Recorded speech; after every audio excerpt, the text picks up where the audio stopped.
Hello and welcome to Wednesday Debate Live with Taghreed Hussein here on Nile TV International. Well, tonight we'll be talking about more than one important headline. We'll be talking about Egypt's development at large, smart universities and new cities, main features of the new republic from the eyes of a distinctive engineer in the first place and professor at AUC, Professor Dr. Mohamed Naguib Abu Zaid. Thank you so much for coming tonight. Thank you for inviting me.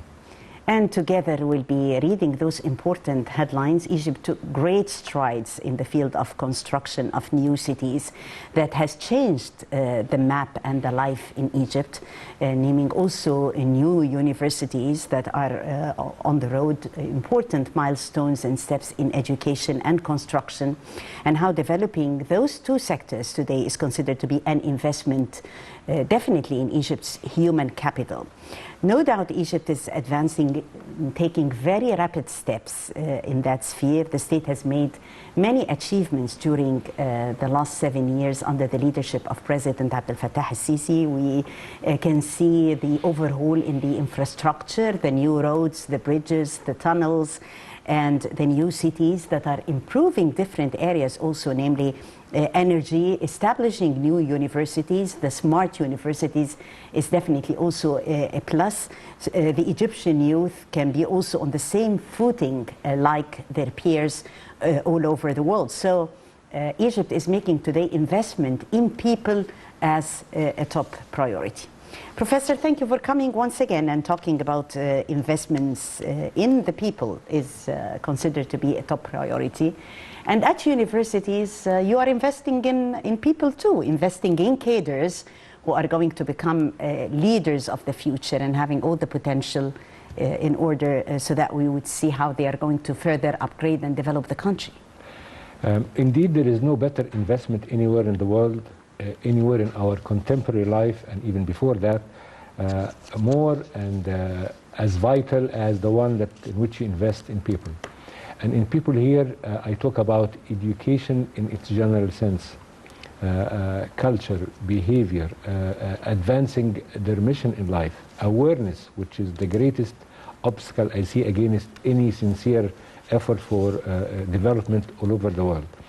I like very much in your introductory remark that you put what can appear to people as different files as one file. When you talk about education, when you talk about construction industry, when you talk about smart cities, smart universities, when you talk about the new republic or the new Egypt, if you were to use this term, they are all integrating in a good way that really advances Egypt's mission. And we do have a mission that I think even the layman in the street now feels that what we are after, what we're trying to do, what we're trying to achieve.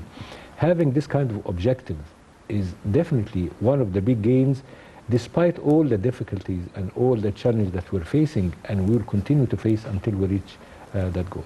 Yes, during the 7 years adding new universities, smart universities, and the term smart is definitely the key or the magical word here, because it is going to change the face of life concerning education.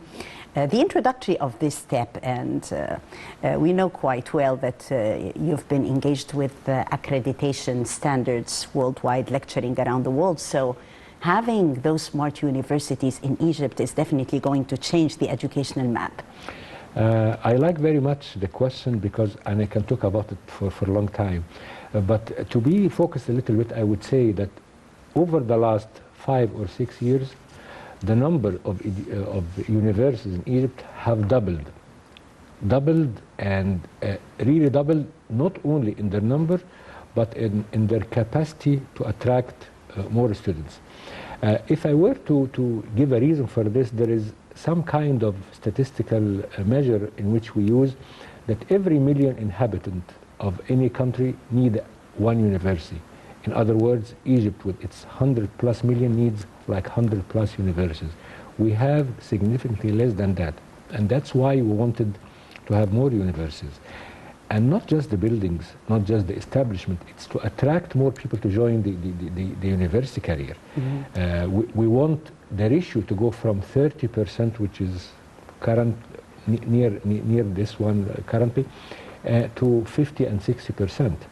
And that should be an education that really, as you pointed in your question, that serve the labor market, that serve the economy, that serve the development in your big umbrella in your introductory remark. And that's also quantitative and qualitative. And I can just simply say that it's not just having new universities, no, new, smaller in size, but more into different regions in the new cities, for example, that serve the economic activities of these regions. We have reputable universities. I'm proud to belong to several of them during my education career, Cairo University, American University, and Shams University. These universities, in general, particularly the governmental ones, are huge universities, 100, 200, 500 plus students. We want smaller universities that are smart, as you said, in their way of delivery, in their way of instruction, in their way of conducting research, that not only you and me will come and talk about it, but it will reflect into the productivity and the development of the country. That's our goal, and we should be very vigilant about this kind of advances that took place. Yes, definitely. And I like the fact that you are mentioning, Professor, that it will reflect on the productivity, because at the end of the day, this is what we need for new Egypt and for new prosperous Egypt, is that it would reflect on the sense of an unprecedented leap in that respect. The New Republic is also making science and advanced education a priority. So in our fight, for instance, with COVID-19, it has been the scientific basis and our making science as a priority. You see how the president is very much keen on Science Day in order to honor our scientists, and Egypt is taking good care of making science and advanced education a priority in that respect. Particularly science, math, and physics are one of the key, and I had the pleasure of meeting with you in one of the previous discussions and interviews regarding how these particular fields influence the human resource development factor and your ranking worldwide. I want to point out here, it's not only supplying or providing more of the same. You hear, and the viewers hear a lot recently, and that's becoming a fact now, words and fields like advanced IT, like paramedical, like artificial intelligence. And not only that they are subject to be taught, but you have specializations and programs that are being developed. It's important to point out that it's not us who are going to be providing this education. We are inviting and we're hosting other branches of international universities to have and provide this education on the Egyptian territory. For a viewer, they say, why would we need to do that? Actually, this is a very good step. Instead of sending, or we can, but instead of doing that all the time, sending our kids to learn abroad, we have this university established here, and we raise the level of competition. Competition is not something that we should fear. Competition is something we should enter with the aim of advancing our level of education and enhancing our standards. And you point out earlier, accreditation. How would you expect to be accredited and to be a world-ranking university unless you compete and you try to enhance? And this is not a destination, this is a journey, it never stops.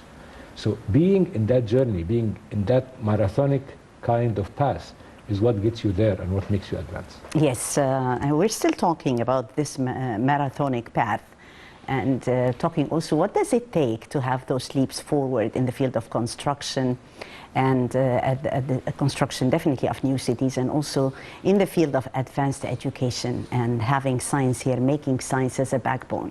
Let's watch this report. We'll be back. Insisting on having enlightened generations, Egypt exerted remarkable efforts to upgrade and develop the higher educational system through radical shifts, to make a real difference and establish a new comprehensive system based upon perception, innovation and advanced technology. In the very year President Sisi assumed office in 2014, the head of state launched the initiative towards an Egyptian society that learns, thinks and innovates. This included the creation of the Egyptian Knowledge Bank in 2014, the largest digital library in the world. Afterwards, the budget for education reflected the priority the state gave to this sector. The Ministry of Education's budget increased by 146%, from £64 billion in 2013 to £157 billion in 2020. In that year, Egypt ranked 19 out of the top 20 economies in the world, according to the IMF, and was the second largest Arab economy. In February 2021, a British news website predicted Egypt will jump to the 7th place by 2030. As an economy in the field of education, the country jumped 11 places in the Global Knowledge Index rankings of pre-university education. Egypt's standing also improved in technical education, advancing 23 places in 1 year. Throughout the last 7 years, Egypt has been exerting sincere efforts to raise the quality of its higher education to better improve its impact on the society and the country's performance in different fields at large. The new Egypt is keen to support its cultural and scientific cooperation with the United Nations, Japan, Germany, Canada, and other states to advance the partnership between the state and various foreign scientific and research institutions, as well as universities. The Egyptian government discussed ways to maintain scientific cooperation, benefit from expertise, and establish branches and advanced foreign universities in scientific fields in the country. Work is underway to complete the national project to raise the efficiency of the university's information infrastructure in line with the new republic's policy of digital transformation in order to convert it into smart universities. هو حد عمل زيكم؟ هو حد حافظ على بلده زيكم؟ تعطيل العمل بالدستور بشكل مؤقت. يؤدي رئيس المحكمة الدستورية العليا اليمين أمام الجمعية العامة للمحكمة. شرف عظيم أن أتولى رئاسة مصر. مصر التاريخ والحضارة العظيمة، مهد الأديان، ومصر الأنبياء، منبع الفنون والآداب والعلوم. اسلمي يا مصر إنني الفداء، دي يدي إن مدت الدنيا يدا، أبدا لن تستكيني أبدا، إنني أرجو مع اليوم غدا، ومعي قلبي وعزمي للجهاد، ولقلبي أنت بعد الدين دين، لك يا مصر السلامة وسلاما يا بلادي، إن رمى الدهر سهاما أتقيها بفؤادي، واسلمي في كل حين.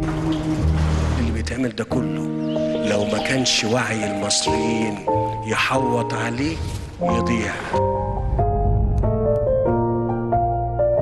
للعلا أبناء مصر للعلا، وبمصر شرفوا المستقبلا، وافدا لمصرنا الدنيا فلا نضع الأوطان إلا أولا، جانب الأيسار قلبه الفؤاد، وبلادي هي لقلب اليمين، لك يا مصر السلامة وسلاما يا بلادي، إن رمى الدهر سهاما اتقيها بفؤادي، واسلمي في كل حين.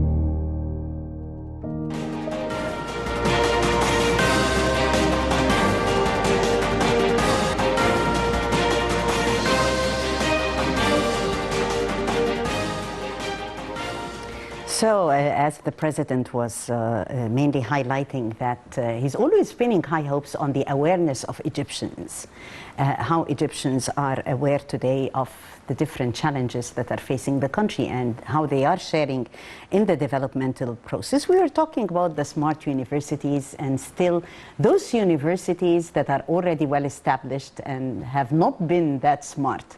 What are the future of those universities, and in what way are they going to be competitive?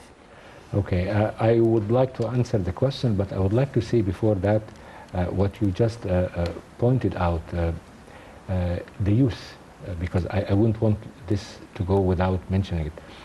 The great investment in youth, and I think you and me and the viewers will agree that bringing the youth in, and I would like also to mention bringing people with special needs in the development vehicle of Egypt is one of the great achievements that I think was kind of like a leap forward and paradigm shift in the way we deal with the Egyptian people in general. And that's, I wouldn't only talk about conferences, I will talk about the attitude itself, the changes that are happening and taking place in the governmental big structure to try to include youth in. So that's one thing, one point I don't want to let go without commenting on.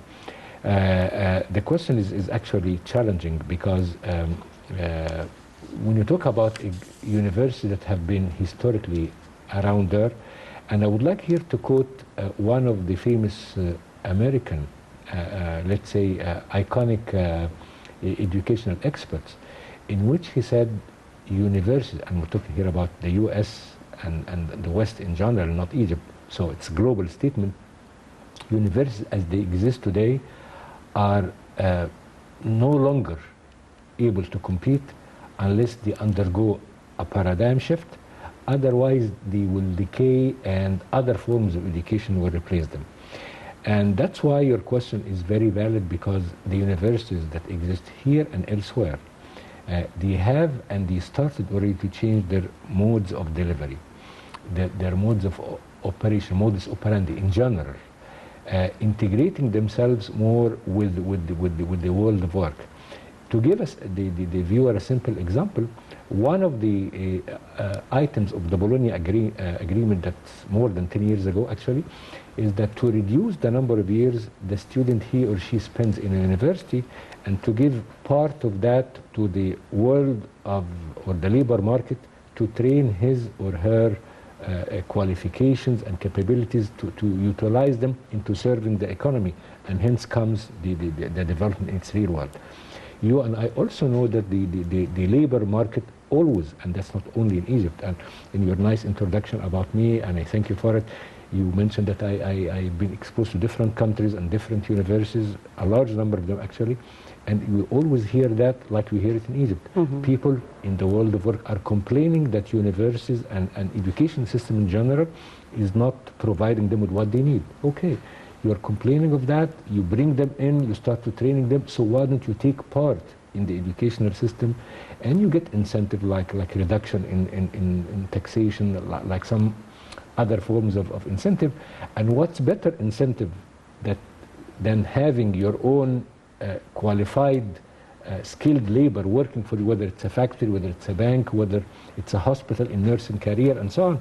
So that's the part that needs to be worked upon, and it's actually happening. Yes, very important, Professor, that you've mentioned incentives. We have the President is always emphasizing the importance of carrying on with the plans in order to upgrade scientific research, and incentives go in line with scientific research. The country and the state is today providing incentives to encourage scientific research in the country. How do you view the future of scientific research vis-a-vis those incentives on the table?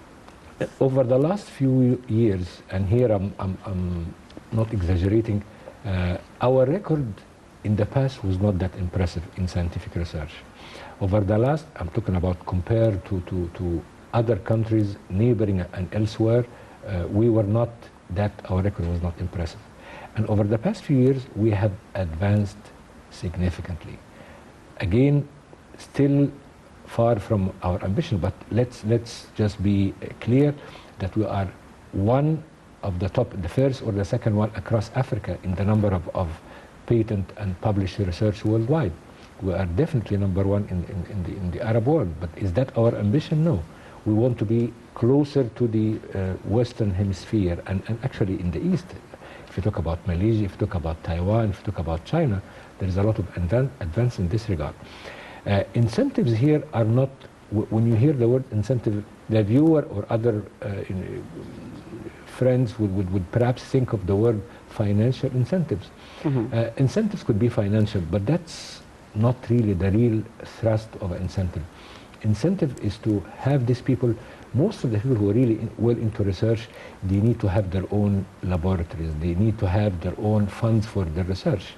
To a great extent in Egypt we have been suffering that much of the funds and the budget allocated to academic research goes into salaries and goes into some kind of compensation, which is very well justified. And that again brings us to the role of the industry, the role of collaboration with other entities, international universities in Egypt and elsewhere. I will keep always emphasizing the role of this kind of integration. I would like to highlight something nice that's happening since you brought up this nice question. The Egyptian military, together with its unquestionable main mission of protecting Egypt and being our real lines against any one who's trying or even thinking of causing us any harm, but they have also allocated some resources into sharing with the civil sector some of this research that helps both the civil society as well as the military life as well as the community by and large.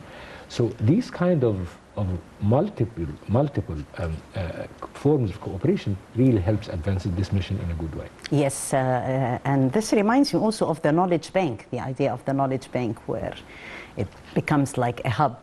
Yes. Where all those ideas melt. Egypt has been putting education definitely at the forefront of the 2030 vision. Yes. For sustainable development, and the state has managed during COVID-19 challenges in order to overcome this fight, definitely victorious.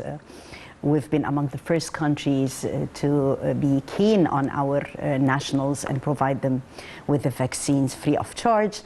This in addition to the field of information technology. The information technology has become very much, and this role has become very much vivid if we talk about it, especially during times of crises. Exactly.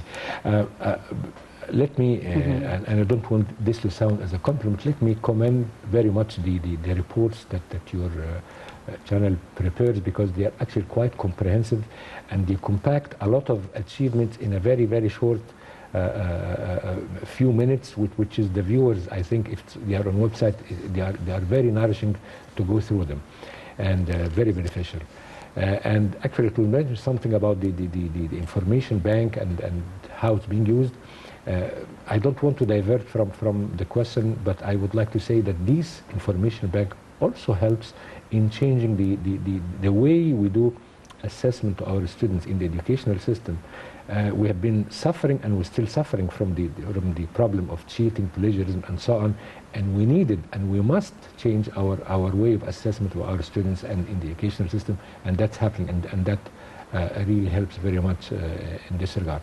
So these are really very much points to be taken, and I'm very pleased that you mentioned that.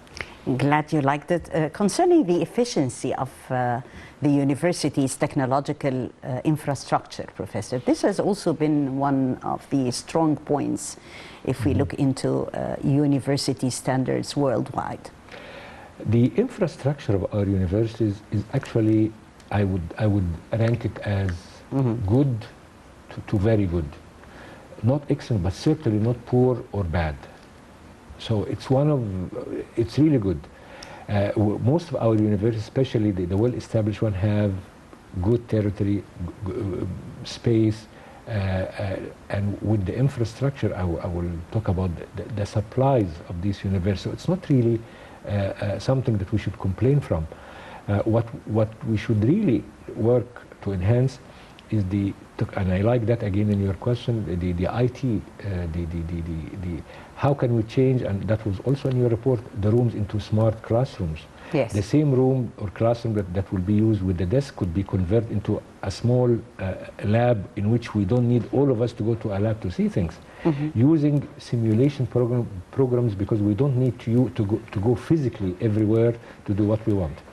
I was mentioning this a little while ago that one of course, it's tragic what's happening, and I will go back to this vaccine that you point out minutes ago. One of the good things that COVID-19 brought is that it taught us that many of the things we can do without being physically in that place or that spot. Isn't it the time that our universities, with their current infrastructure, try to convert it, at least partially, into smarter one that allows for these modes of delivery to take place? When you mention, and I like to go back to this about the COVID-19 as something producing our vaccine. Yes. Not only that we're giving to people for free, but we are producing it. And here is something that we'd like to highlight.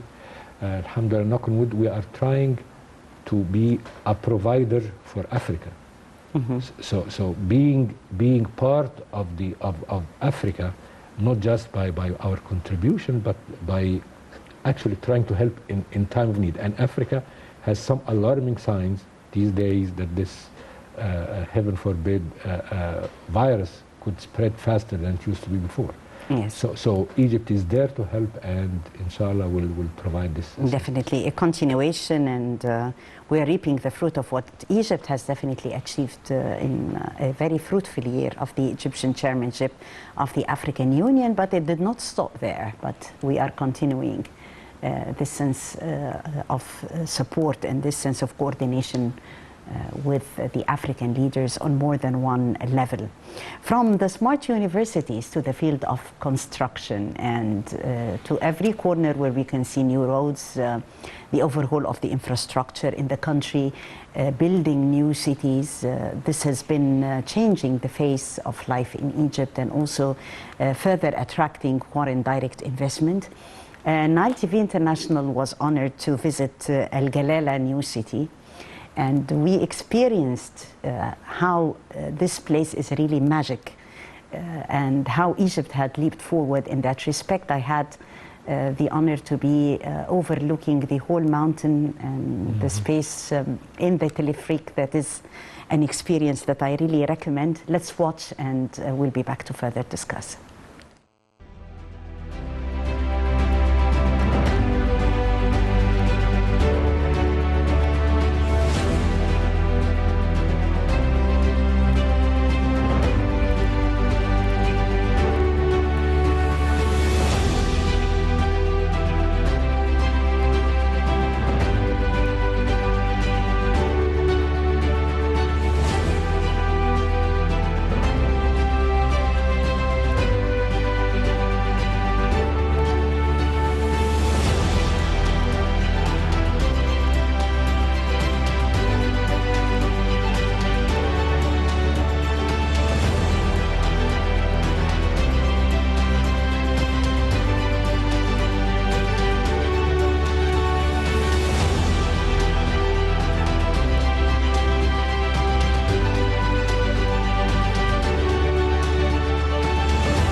When strong will and the genius of the place meet, it's all about Galala City, the city that comprises matchless charming beauty, comprehensive strategic vision, and limitless potentiality.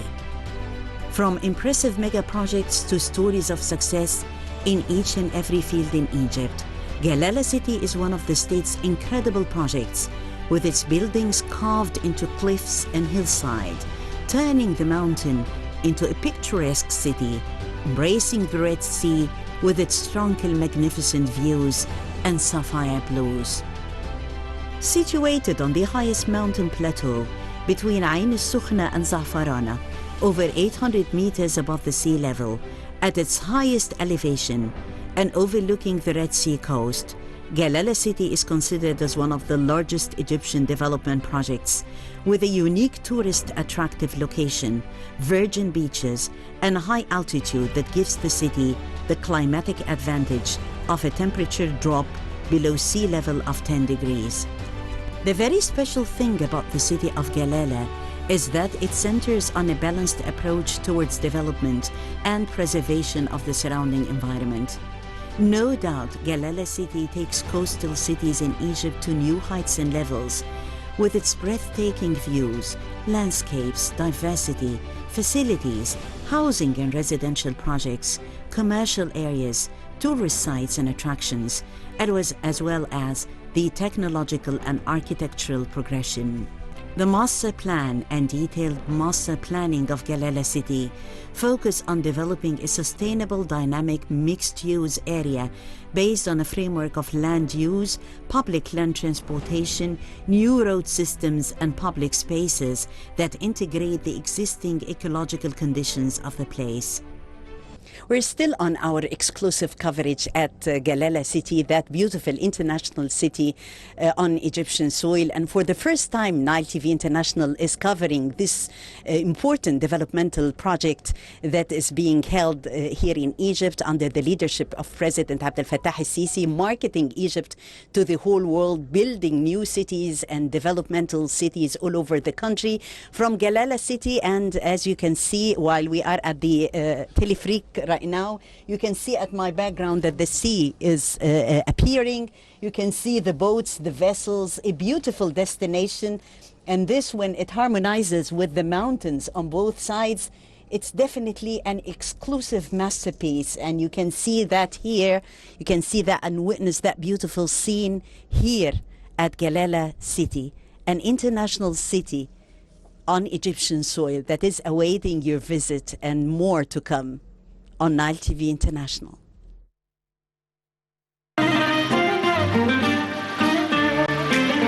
نورت الدنيا وبيكو الدنيا حلوة، بالعاصمة الليلة دي بنغني غنوة، فرحتنا الليلة فرحتين، الباب مفتوح لبكرة قدام عينينا، نرسم المستقبل هنا بإيدينا، هتشوف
as we've seen in our tour, New Galala City, and we have more than one new city, New Galala, New Alamein, the new administrative capital, well, magic on Egyptian soil. And all our foreign friends would always ask, how long does it take to have this magic on Egyptian soil? I mentioned in one program some time ago that because that actually happened, that we once had a delegation that visited the new capital, and that was like 6 months ago. I say 6 months ago because I'm sure in 6 months ago compared to today, there is still much improvement. The face has changed. Has changed over these 6 months. Yes. They were amazed from the magnitude and from the nature of the progress and the level of construction and the quality of construction and how modern it is compared to other emerging new cities worldwide.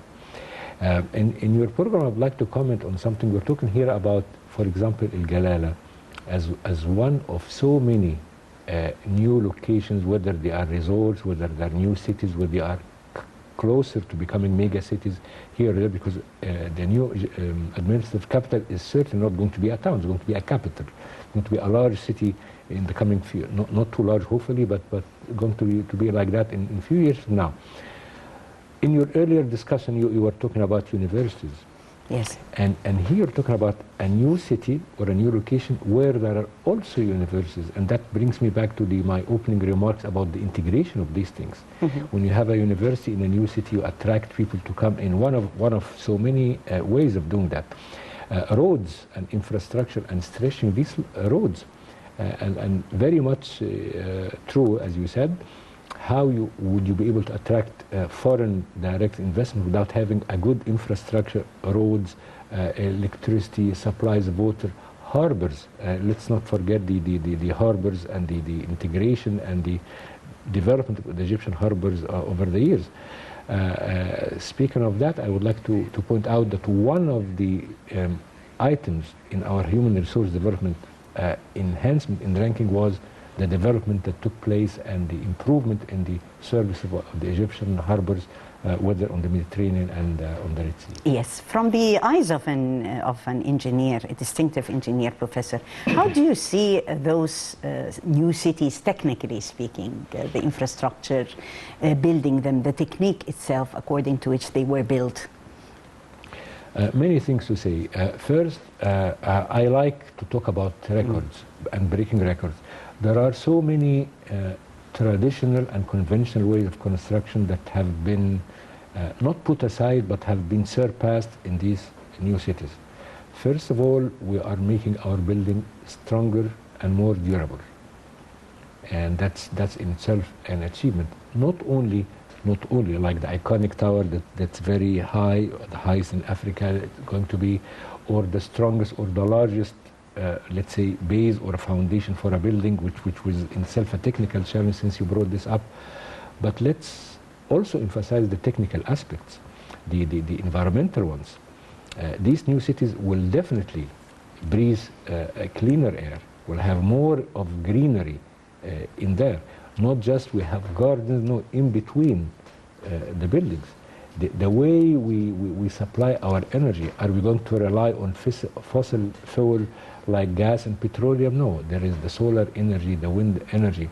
The area of Galala and down all the way to Hurghada, the mountainous, the mountainous ones, yes, definitely, is one source, great source of wind energy, and I'm sure you and others who would visit this area, they would see this being developed and generated, and the world is investing there because that's one of the most famous wind tunnels, natural wind tunnels, international, that people would like to invest on, to use this energy and widespread in a good way. I would like to, because that's a long and pleasant discussion for me to talk about, but I would like to say the awareness part, the citizens who are going to live there, you and me and the viewers who are going to live there, will move smarter, will use public transportation more than their private cars, public nice transportation. We will have the chance to have like cable cars like you've seen, like monorail, like fast ones. You and I'm sure the viewer know about this huge project going with the fast train going from the east coast all the way to the north coast. Something unbelievable, and is happening at a quite fast rate. Yes, definitely. And those smart cities, as you've mentioned, Professor, and with the smart universities also on inside the new cities, are going to be a source of attraction, definitely. Upgrading our education system, we're still talking smart cities, smart universities, and also building the Egyptian character. How do you see the preparedness of the new cadres today at universities in order to cope with the technological revolution that Egypt is witnessing, and this sense of moving with a faster pace today? From where I am optimistic about it, more than any other time before, because the last few years proved that we have the ability and the capability of doing things in a quite short amount of time. I'm not here talking about only the construction in the new cities. I'm talking about what's happening in the universities. Our ability to, we've done very good, as a matter of fact, in transforming our educational system prior even to the COVID-19, since we're talking about the last 7 years or more, in a quite small amount of time. Let's not forget all this kind of debate that we had about changing the general education system, ثانوية عامة and otherwise, and all this kind of resistance. And at the end, it's being changed with some resistance here and there, with some glitches here and there, but it's some tycoon that was there for decades, and now it's being changed. Our young men and women are doing good, and we need to continue investing in them. The word awareness is a word for me that supersedes the word education. Keeping them aware, keeping them involved. What I like very much about my students is they are always good at what they are doing, but I also would like them to be more aware of what's happening in the world, taking part in them, in these efforts, bringing them. One of the good achievements of the president over the past few years, trying to bring the young men into the political life, presidential program, for example, to try these kind of like the model, Youth Training Academy, the academy, National and the Academy. model government. Yes. The president himself is sitting, and one of the young men and women playing the role of a prime minister and the minister of education, foreign minister. You are bringing them into the political life gradually, and they have to have their aspiration to take part in that. This is a step that needs to be followed by many others, and we need to continue on that. This is really where I need to emphasize the demand for more effort and more support, because it's really paying very well. I would like to say one last thing in response to this question. I have seen for the first time our young men and women asking to join this program, because they see that it's really helping them quite much. Yes, and it's great also to have the youth, as you've mentioned, Professor, hands-on in the different leadership posts. We see them at a very young age today, also as assistant governors, Exactly. assistant ministers. So what does it take to prepare them for leadership in your point of view? What it takes to prepare them for leadership? First, to provide the good, let's say, model. And that's happening these days. To see people, to see the head of the country is sleeping less and working more. Yeah. To see that we're following up on these projects day and night, trying to advance that. Trying to do things that are not necessarily popular, but much needed, because listening to that is real demand for the people. Before we leave this point, young men and women, I'd like not to end our conversation without talking about gender balance. For the first time, we see that number of young men and women, and talking about women as governors, a largest number ever of lady ministers, and successful ones that are recognized internationally, not only in Egypt.